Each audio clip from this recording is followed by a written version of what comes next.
अभी हम यहाँ पर पढ़ते हैं ना कि लिक्विड का चैप्टर है ना। सबसे पहले जो मैंने पहला पॉइंट लिखा है कि डिफिनिट शेप, मिसाल लिक्विड डिफिनिट शेप नहीं रखता।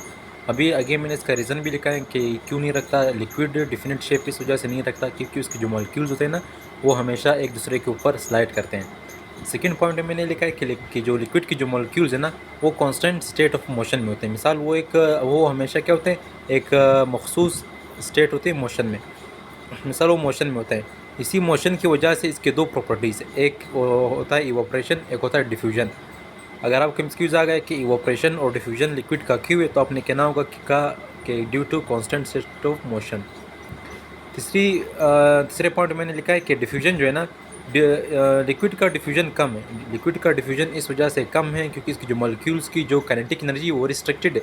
मिसाल उसकी काइनेटिक एनर्जी जो है ना वो कम है।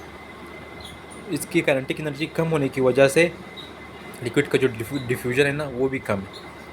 फोर्थ पॉइंट में मैंने ये लिखा है कि लिक्विड मॉलिक्यूल जो है ना वो एक दूसरे के साथ काइनेटिक एनर्जी एक्सचेंज करते हैं।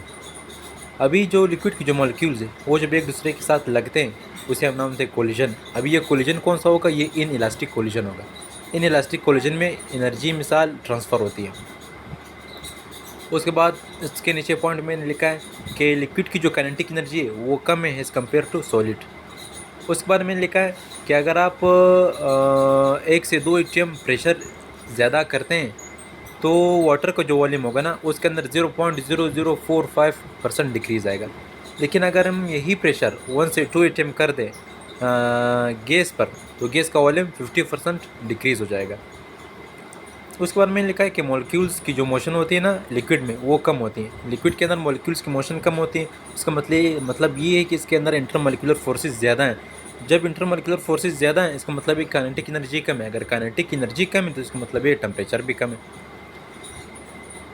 फिर उसके बाद में लिखा है कि टेम्परेचर जितना ज़्यादा होगा उतना ही इफेक्टिव कोलिजन ज़्यादा होगा, टेम्परेचर जितना कम होगा उतना ही कंट्रैक्शन ऑफ वॉल्यूम हो जाएगा। मिसाल अगर टेम्परेचर कम होगा तो वॉल्यूम कंट्रैक्ट हो जाएगा।